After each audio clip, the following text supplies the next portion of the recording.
네, 첫 번째 사연자분 연결 한번 해보도록 하겠습니다. 네, 좋습니다. 여기 현관 이렇게 있고요. 지금 일어나셨어요? 아니요, 제가 잠을 못 자서 목소리가 잘 안 나와요.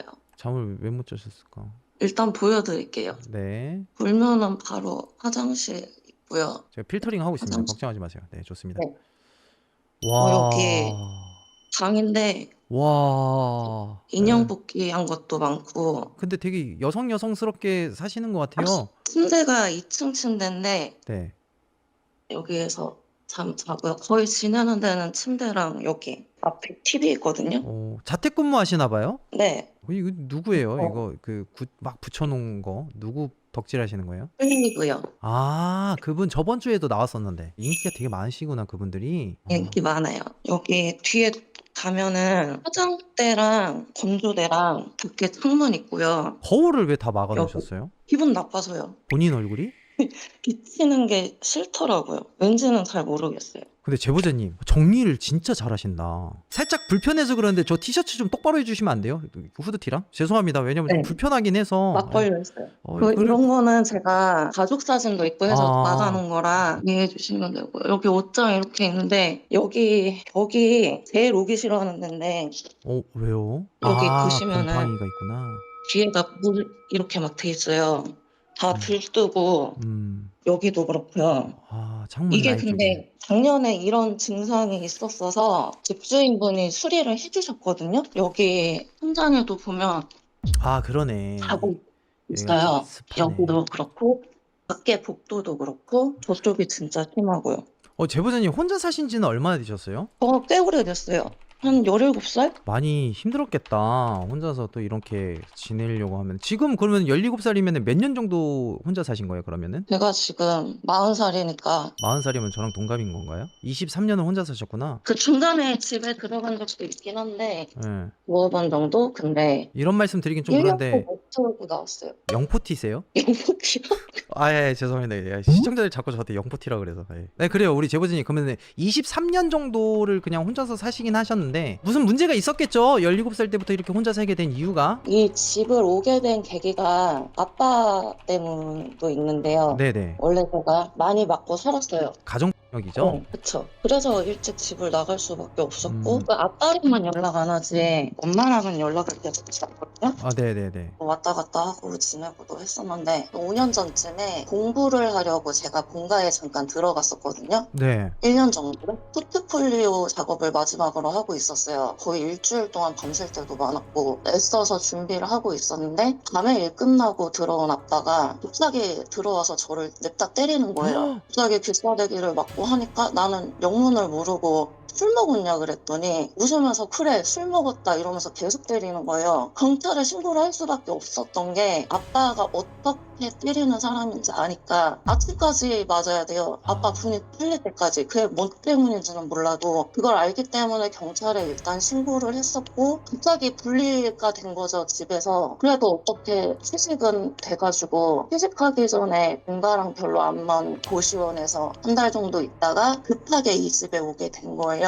이 동네에서 만약에 원룸을 산다 그러면 1,000만 원에 80, 100 이 정도 들어요. 근데 여기가 이름은 오피스텔이거든요. 그냥 보면은 원룸인데 밑에 뭐 주차장도 있고 경비실도 있고 엘리베이터도 있고 관리가 다 잘 되고 그래도 그날 갔던 집에서는 제일 깨끗했어요. 여기가 네네. 깔끔하고 저 벽에 물 새고 그런 거는 솔직히 그때 모르잖아요. 급하게 들어왔어요. 여기가 400에 45만 원. 엄청 싸요. 일단 시작은 그렇고요. 처음에 이 침대가 지금 머리가 여기에 있는데 네네. 원래 이쪽이었어요. 네. 근데 여기에서 바위를 계속 눌렸어요. 예전에도 많이 눌렸었는데 어느 날인가부터 그래서 안 눌렸거든요. 여기 와서 처음 눌리니까 뭐가 안 좋은가 하고 있었는데 사람들이 화장실 쪽에 베개를 두면 그렇다고 하더라고요. 일단 머리 바꾸고 그래도 이제는 1년에 한두 번 눌리나 그 정도 로 눌리고요. 여기 와서 교통사고도 좀 나고 타박상을 입는다든지 갑자기 넘어져서 머리가 깨지고 발목에 깁스를 하고 그런 일도 많았고요. 자고 일어나면 몸에 멍이 들어있는 일도 많았고요. 자려고 누워있으면 자꾸 머리맡에서 막 이런 소리가 들려요. 문제가 지금 왜 심해졌냐면 제보까지 하게 된 게 작년부터예요. 한참이 들리더라고요. 고깃집에서 화장실을 갔어요. 네. 어떤 남자가 노래를 하는 것 같더라고요. 제 기억에는 그 건물 지하 1층에 노래방이 있다는 걸로 기억을 해서 노래 소리가 이렇게까지 가까이 들리나? 화장실까지? 그래서 나가봤어요. 근데 노래방은 이미 영업을 아예 안 하고 있는데 간판불도 다 꺼지고 그때부터 좀 뭔가 이상한 것 같은데 하고 한 몇 번 그러고 있다가 화장실에서 씻을 때라든지 아니면 밖에 그냥 가만히 있을 때도 누가 자꾸 노래를 불러요. 그 곡은 그때마다 달랐던 것 같고. 제보자님 말 끊어서 죄송합니다. 그러니까 노래를 불렀다는 부분이 가사가 들리는 노래예요? 아니면 허밍이에요? 처음에는 허밍으로 들렸는데 나중에는 그 목소리랑 네. 가사가 점점 선명하게 들리더라고요. 어떤 노래인지는 기억나세요? 처음 거는 허밍 수준이라 모르고 있고요. 네. 두 번째가 세븐의 와줘였던 것 같아요. 세븐의 화장실에서 듣던 게. 집 화장실에서. 우리하고 좀 나이대가 좀 비슷한 사람인가? 모르겠어요. 그리고 박효신 노래도 있었던 것 같고. 박효신 노래. 그리고 여기 보면은 LP가 있거든요. 그때 김현식 6집이 올려져 있었어요. 네. 전원만 펴있고 돌아가지는 않는데 네. 갑자기 셀린디온 노래가 계속 도는 거예요. 근데 다 공통점이 뭐냐면 후렴만 계속 반복해서 불러요. 아, 후렴만. 약간 이게 그냥 그 우자 소리로 하면 그 귀신도 영포티일 가능성이 좀 있네요. 모르겠고 죄송합니다. 네. 나중에는 제 목소리를 따라 하더라고요. 노래를 하는데.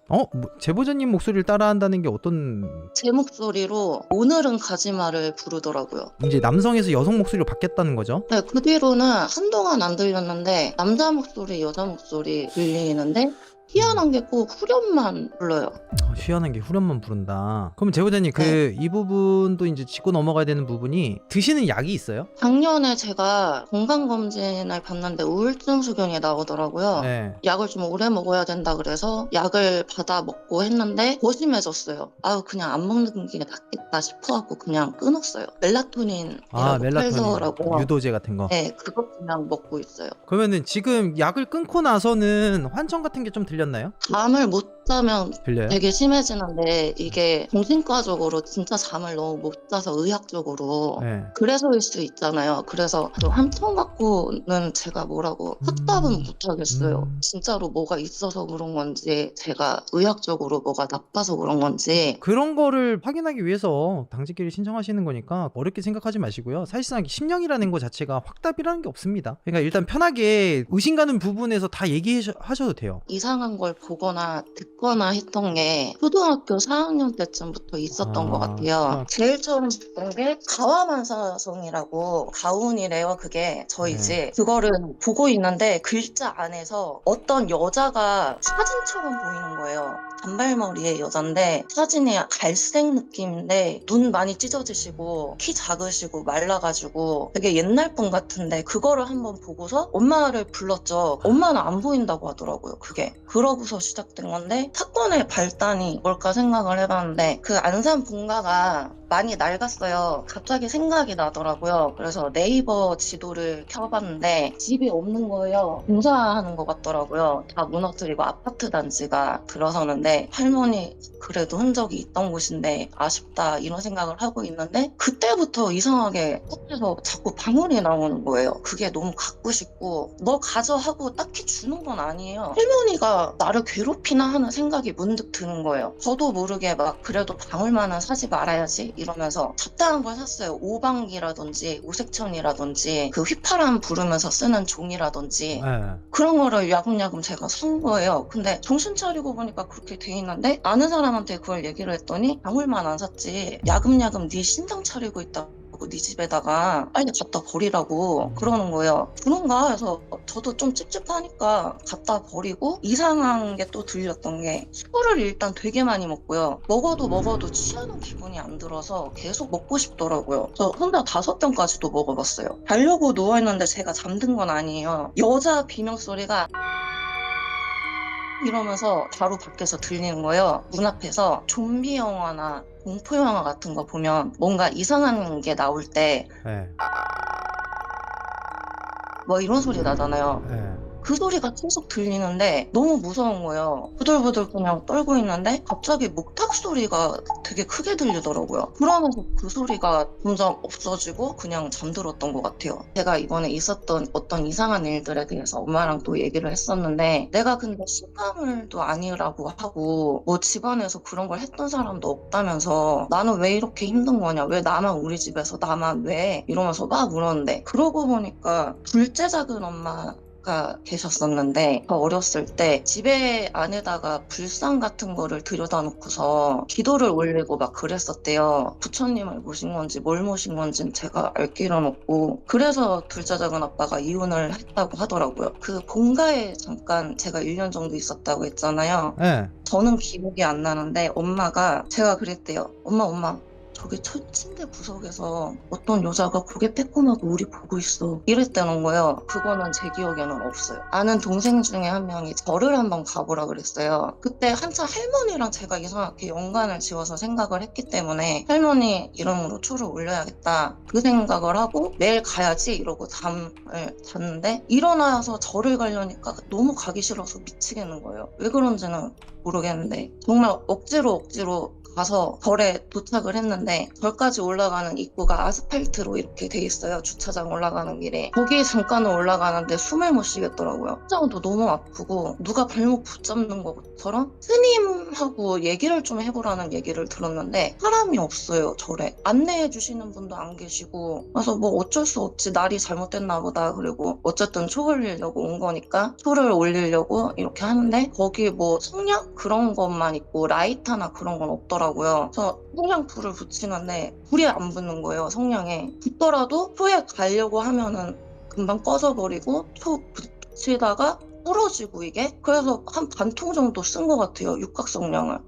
그러고서 어떻게 힘들게 붙었어요. 살려달라고, 나 진짜 잠만 좀 자게 해달라고. 그러고서 뭐 기도 올리고 내려오는데, 올라갈 때랑 내려갈 때랑 제 상태가 너무 다른 거예요. 올라갈 때는 정말 당장이라도 죽을 것 같았는데, 저를 내려가는 길은 엄청 짧더라고요. 발걸음도 되게 가뿐했고, 그날 하루는 그래도 잘 잤던 것 같아요. 그러고 나서 어느 날 꿈을 꿨는데, 되게 큰 절에 백발에 엄청 나이 드신 노인분이, 할머니가 방울을 들고 막 구슬하고 계신 거예요. 사람들이 웅성웅성 하더라고요. 저 할머니가 4번인가 거부했는데 이제야 받아갖고 신발이 진짜 그렇게 좋다더라 하면서, 아 그렇구나 하면서 이렇게 보고 있었는데, 생각해보니까 여기는 절인데 저런 사람이 여기에서 구슬하고 있지? 이상한데? 하는 생각이 드는 순간에 할머니도 사라지고 그냥 방울만 남아있었어요, 그 자리에. 저도 모르게 이렇게 손이 가는데 누가 제 손등을 되게 세게 탁 치더라고요. 저런 거 만지면 재수 없으니까 건들 생각도 하지 말라면서 혼을 내더라고요. 그러고서 꿈을 깬 이후에는 이제 방울 그런 거는 저는 없는 것 같은데, 올해도 역시 잠을 계속 못 자고 힘들었던 게 너무 심했어서 엊그저께 절을 한번 갔다 왔어요. 이번에도 가는 내내 힘들더라고요. 그때는 처음 갔을 때는 그냥 죽을 것 같다라는 게 다였는데,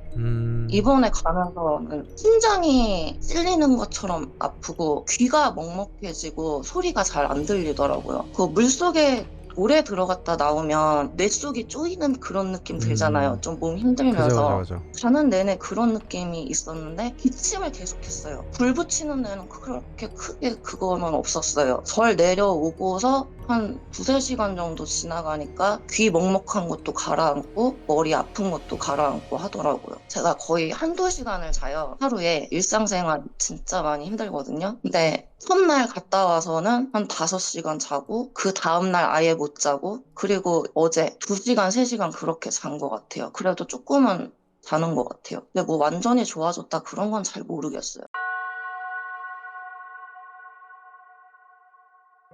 그리고 죽음이란 게 가까이에 너무 있는 것 같다는 생각이 요즘에 갑자기 들었던 게, 죽음? 할머니가 사를 하셨거든요. 근데 그걸 제 눈앞에서 하셨어요. 언제요? 저 15살 때. 15살 때? 그때 할아버지 살아 계셨어요? 할아버지 같은 자리에 계셨어요. 할아버지가 할머니 똑같이 때리셨죠? 그런 건 잘 모르겠고, 여자 문제로 속을 많이 네. 썩였다고 들었어요. 할머니가 할아버지 원망을 많이 하셨던 것 같아요. 살던 데가 엘리베이터 없는 빌라 단지였어요. 할머니 할아버지 나이도 있고 하시니까 1층에 그렇게 살았던 건데 1층 하단에 뭐 앵두나무도 있고 가지나무도 있고 매화나무도 있고 할머니가 되게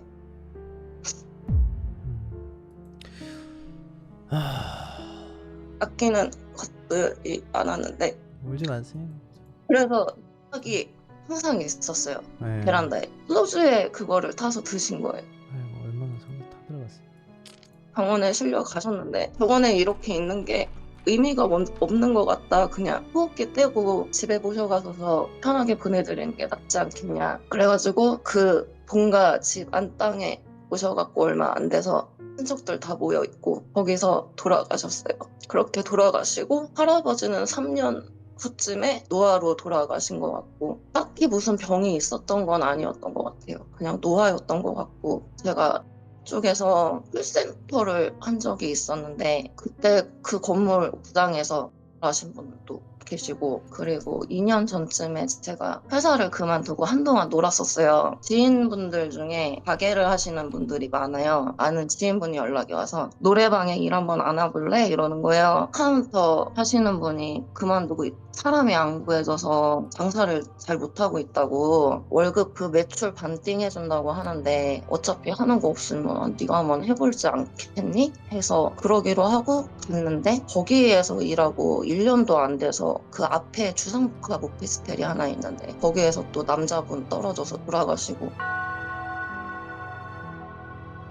자꾸 이게 얘기를 들어보면은 제보자님 네. 주변에 죽음이라고 하는 것들을 계속 보여주고 있네요. 제보자님 얘기 들어보면서 느낀 점이 뭐냐면요. 시청자분들이 어떻게 생각하실진 모르겠지만 일단 정말 중요한 건 몸은 아닙니다, 여러분들. 이거는 그 할머님 위태에 대한 심각한 저주라고 보고 있거든요. 할머니 윗대 네, 할머님도 뭐 피해자일 가능성도 있고요. 네, 아니면 할머니가 당사자일 수도 있고 이거 좀 죄송한 얘기인데 가족을 함부로 얘기하는 건 아니고요. 제보자님 집안이 가와만사성이라는 그 가운을 가지고 있는 것 자체가 제보자님은 모르시겠지만은 제가 이제 제보자님의 이야기를 들어봤을 때는 가와만사성이어야 하는 가운에 대한 사건이 있었을 거라고 전 생각을 해요. 그리고 이 가와만사성이라는 걸 떠나서 제보자님 할머니 할아버지 집도 그렇고 제보자님 집도 그렇고 가족의 집안에 대한 화목에 대해서 강요를 했을 것 같기도 해요. 왜냐면은 집 앞에 앵두나무 있었다고 그랬잖아요. 앵두나무 뜻이 집안의 화목이에요. 앵두나무 자체가 동양에서 상징하는 거는 집안의 화목입니다. 근데 이제 가운 자체도 이제 가와만사성이 집안의 화목이잖아요. 그러면서 이제 거꾸로 돌아가고 있는 거예요, 지금. 그러니까 여기서 할머님 집을 조금 더 우리가 디테일하게 들어갔다고 하면 아마 집안의 화목에 대해서 거꾸로 돌아가고 있다는 거를 계속 이제 제보자님이 알고 계실 거예요. 가정력을 보고 자란 자녀일수록 더 자신이 가정을 꾸렸을 때 가정력을 일으킬 수 있는 확률이 높아진다는 거. 그래서 제가 이제 물어봤던 게 할머님도 많이 맞으셨죠? 라고 이제 얘기를 했던 부분이 그런 부분인데 손녀가 보는데 때리진 않으셨겠지만은 암암리에서도 그쪽에서 많이 손이 올라갔을 거라고 생각해요. 그래서 이제 봤을 때는 이거는 집안의 심각한 저주일 가능성이 큰데 이거는 이제 제보자님 위주로 털어야 되는 건 아니고요. 그리고 제보자님이 꿈에서 정확하게 말씀하시는 부분이 뭐냐면요. 방울을 제외하고는 전부 다 이제 제보자님이 직접 샀다고 그랬잖아요. 이게 신가물이었기 때문이 아니에요. 방울은 의지거든요. 의지. 제보자님이 누군가한테 의지하고 싶었을 때 방울을 들고 할머님이 나타나셨다고 했는데 할머님에게 의지하고 싶은데 할머님이 방울을 안 주셨다고 그랬잖아요. 그러니까 할머님 자체도 본인한테 의지하지 말라는 그 의지 부분에서 제보자님이 미리 알고 있는 거예요. 그러니까 가족을 의지하지 못했기 때문에 그러니까 할머님 조상을 뭐 이렇게 의지하고 싶어서 본인이 직접 그 오색천 뭐 오방기 뭐 이런 걸 샀지만은 결국 중요한 건 못 받았잖아요. 본인이 의지하고 싶어서 했던 것들인데 결국은 본인이 사가지고 누군가 준 것도 아니고 본인이 샀는데 결국 중요한 걸 못 받았다는 거는 신가물이 아니라는 거예요. 그냥 본인 스스로가 의지를 하고 싶었는데 조상 쪽에서 의지를 못하게끔 막은 거거든요. 이거는 신가물이 아니라는 게 제보자님이 정확하게 알고 계시는 거고 모르겠어요. 일단 할머님에 대한 부분인지 허주에 대한 부분인지는 모르겠지만 지금 제보자님을 데려가려고 하는 무언가가 있어요. 그래서 제보자님한테 계속 뭔가 보여주는 것 같아요. 죽음에 대해서. 물론 뭐 심령적이든 심리적이든 그게 지금 안 맞아가는 거예요. 그리고 이제 절에 올라갔을 때 기댈 수 있는 무언가가 있지만 신앙심이 생긴 건 아니기 때문에 그게 오래가지 못한 거고요. 그래서 제가 제보자님한테 드리고 싶은 거는, 좀 물론 뭐 제보자님하고 목소리 처음 들었을 때도 뭐 제보자님 혹시 뭐 보려고 뭐 약 많이 드셨나요? 뭐 승모근 좀 괜찮으신가요? 이게 물어보려다가 에이 그런 거 가면 안 되겠지라고 해서 이제 여쭤보진 않았는데, 지금 제보자님 상황을 봤을 때는 시청자분들이 아 당몽기네, 몸 안에 귀신이 씌었네라고 이렇게 생각할 수 있는데 자꾸 환청이 들렸다라고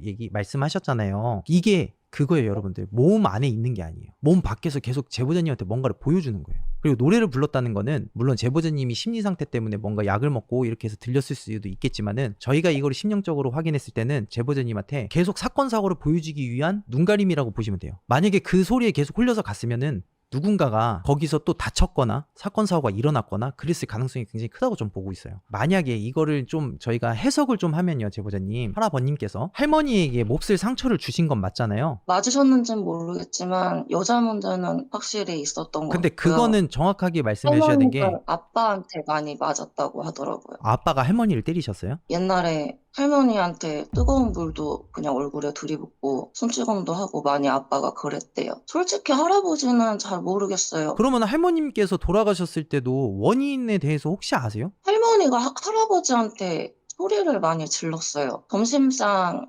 차려놓고 반주를 하고 계셨는데 뭐 때문에 싸운 건지 모르겠고, 할아버지는 말씀하는 게 거의 없으셨고 할머니만 소리를 계속 지르셨어요. 소리를 지르시다가 갑자기 베란다에 나가시더니 저보고 방에 들어가라는 거예요. 근데 저는 너무 놀라서. 아, 오케이, 알겠습니다. 왜냐면 이거 기억을 계속 네. 떠올릴 필요는, 죄송합니다, 일단. 그러면 거울을 안 보게 된 거는 언제부터예요? 작년부터인 것 같아요. 작년부터? 뭐 여러분들이 생각했을 때는 허주일 가능성이 크다는 건데, 저도 허주 부분은 지금 의심은 하고 있습니다. 왜냐면 이 제보자님이 이제 뭔가 탱화 같은 거를 붙여놓고 이런 것도 좀 이제 뭐 우리가 봤을 때는 끼라고 하거든요. 그리고 이제 문을 열어줬고, 그리고 또 이 제보자님 보시면은 집을 좀 이렇게 다 둘러보더라도 약간 좀 뭔가 이런 뉘앙스가 좀 있어요. 사실 뭐 방울만 없을 뿐이지. 아니 그러니까 여러분들, 제가 말씀드리고 싶은 거는 제보자님이 알게 모르게 그런 식으로 지금 진행이 되고 있다는 게, 이렇게 붙여놓는다고 뭐 탱하냐라고 하는데 그게 제보자님 상황에 맞게끔 지금 알게 모르게 그런 식으로 본인이 하고 있다는 게 어떻게 보면 예행 연습이거든요, 사실. 아버님에 대한 얘기를 조금 하자면, 아버님 사진을 막 찍거나 막 그런 적이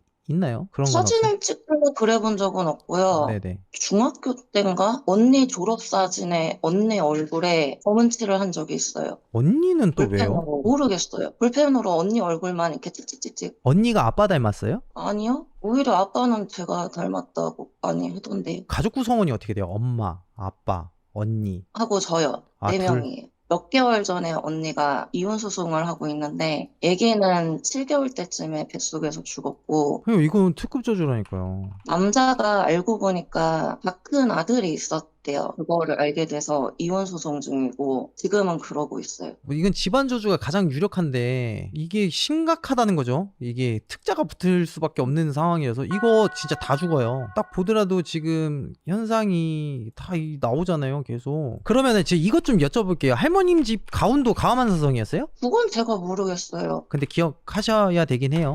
좀 중요한 거라서. 가운이라는 거는요, 이게 왜 가와만사성이 거꾸로 돌아가는지 부분을 확인을 좀 해보도록 할게요. 아무튼 우리 제보자님 너무 힘드셨을 텐데 제보 잘해주셨고, 신청했던 매니저님한테 그 연락처랑 주소랑 좀 부탁 좀 드릴게요. 연락 드리겠습니다. 감사합니다. 네, 감사합니다. 아니 근데 가운이 문제가 아니고요, 정확하게 반대로 돌아간다는 게 이게 저주잖아요. 사실 저주는 우리가 생각하는 반대로 여기에 꽂힌 것 같아.